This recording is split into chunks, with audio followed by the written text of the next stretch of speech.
안녕하세요. 연세 건우병원 유종민입니다. 여러분 오랜만에 뵙는 것 같은데요. 무제반 변형을 갖고 계신 분들은 아파서 보조기도 차시고 신발도 이것저것 바꿔보시다가 결국 아프면 수술 상담을 위해서 병원을 찾아보시게 되는데, 여러 인터넷이나 매체에서 최소 침습 수술이라는 단어를 접해보실 수 있겠습니다. 그래서 오늘 한번 무제반증의 최소 침습 수술에 대해서 여러분이 병원에서 어떤 면에 대해서 상담을 받고 어떤 관리를 해야 되고 장단점 무엇인지 낱낱이 밝혀드리도록 하겠습니다. 무제반증은 이전엔 절개술이 흔했어요. 근데 이제 저희가 최소 침습 수술을 시행하게 되면서 간단한 몇 개의 구멍만으로도 뼈를 깎고 다듬고 교정하는 수술이 가능해졌습니다. 무제반증 최소 침습 수술은 구멍을 뚫어가지고 무제반증을 교정을 하는 거예요. 최소 침습 수술의 장점은 당연히 절개술에 비해서 상처가 적겠죠. 거기에 따라 통증도 좀 적을 수 있고요. 그 다음에 연부 조직의 손상을 최소화하기 때문에 붓기가 비교적 빨리 빠지고 회복도 빠른 편입니다. 또한 엄지발가락 관절의 침습을 최소화하기 때문에 수술하고 관절운동 회복에 용이합니다. 장점이 있는 반면에 절개술에 비한 단점으로는 절고면의 리모델링이 절개에 비해서 안정화가 떨어지기 때문에 다소 늦는 편입니다. 또한 관절 속을 들여다볼 수 없기 때문에 관절의 관절염이나 연골 문제는 해결할 수 없습니다. 또한 변형이 심하거나 뼈가 약한 경우엔 그 환자분들한테는 미세 침습 수술을 할 수 없다는 제한점이 있습니다. 또한 젊은 사람들 같은 경우는 핀으로 교정이 가능하지만 뼈가 단단하기 때문에 당연히 고정이 가능하겠죠. 하지만 단단한 고정력이 중요하기 때문에 주로 나사를 사용하게 되는 고정하는 방법에 한계점이 있습니다. 최소 침습 수술은 절개술과 마찬가지로 무제반증 치료는 튀어나온 건막류를 다듬고 엄지 중족골을 발 안쪽으로 밀어넣어서 발볼을 줄여주는 게 큰 맥락입니다. 아직도 최소 침습 수술을 흔히들 문의하시고 인터넷에서 보시고 찾아보시는 흔한 단어 중에 하나가 미카입니다. 여전히 많이 쓰고 있는 용어인데, 이 미카라는 단어는 미니멀 인베이시브 쉐브론 에이킨 오스토톰이라는 단어로 제일 중족골을 V자 형식, 제일 중족골이 있으면은 이런 쉐논 볼을 이용해서 이렇게 V자 형식으로 갈매기 절구술을 해주는 거예요. 이거의 단점은, 한계점은 중족골의 회전이나 관절면의 교정에는 한계가 있습니다. 그래서 4세대 방법으로는 미타라는 방법이 나오는데, 엄지 중족골을 수평으로 절골하는 거예요. 그래서 방법을 잠깐 보여드리면은, 중족골이 있으면은 이렇게 쉐논볼로 일자로 잘라주는 거예요. 그래서 미카의 교정적 한계를 극복해서 관절면에 변형이, 회전 변형이 있으면 교정해 준다거나, 중족골이 이렇게 틀어져 있는 걸 이렇게 잡아준다거나, 이런 교정이 하는데 용이합니다.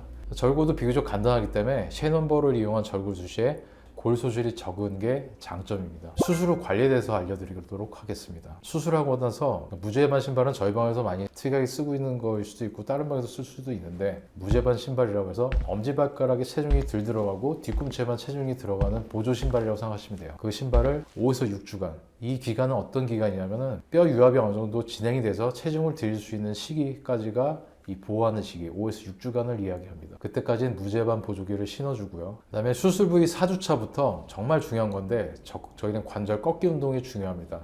이래서 관절이 꺾어야 체중을 디딜 때도 관절이 올라갔다가 내려갔다가 발가락에 힘도 들어가고 하겠죠. 이게 정말 중요해서 환자분들이 이거에 잘 협조를 해주셔야 나중에 붓기도 빨리 빠지고 통증도 빨리 줄어들 수 있습니다. 6주 차가 돼서 절구 부위가 안정화되면 운동화신 마음대로 신고 다니셔도 상관없습니다.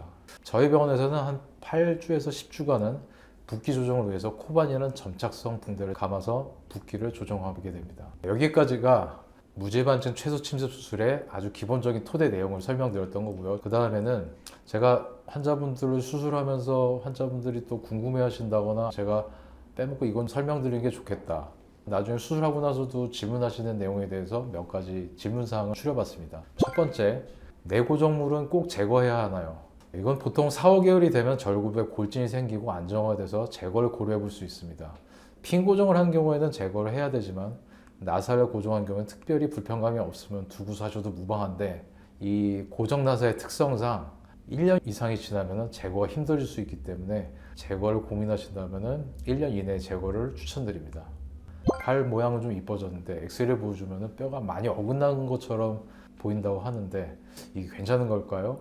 이게 앞서 말씀드렸지만 미세 침습 수술할 때는 절구한 뼈를 밀어넣는 방식으로 유연한 발이나 변형이 심한 경우에는 더 어긋나 보일 수 있습니다. 하지만 이는 앞에도 말씀드렸지만 시간이 경과됨에 따라서 골진이 형성이 되고 리모델링이 되면서 자연스러운 모양으로 리모델링이 됩니다.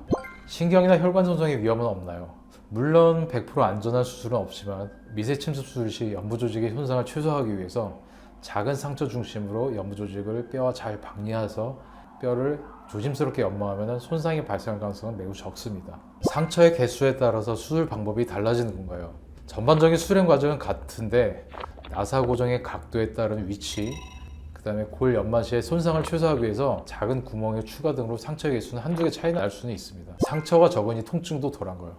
많이 질문하고 궁금하실 수 있습니다. 당연히 상처가 적으니 덜 아플 수 있다고 생각하실 수 있는데 절개라고 해서 꼭 더 아프고 미세 침습이라서 안 아픈 것은 아닙니다.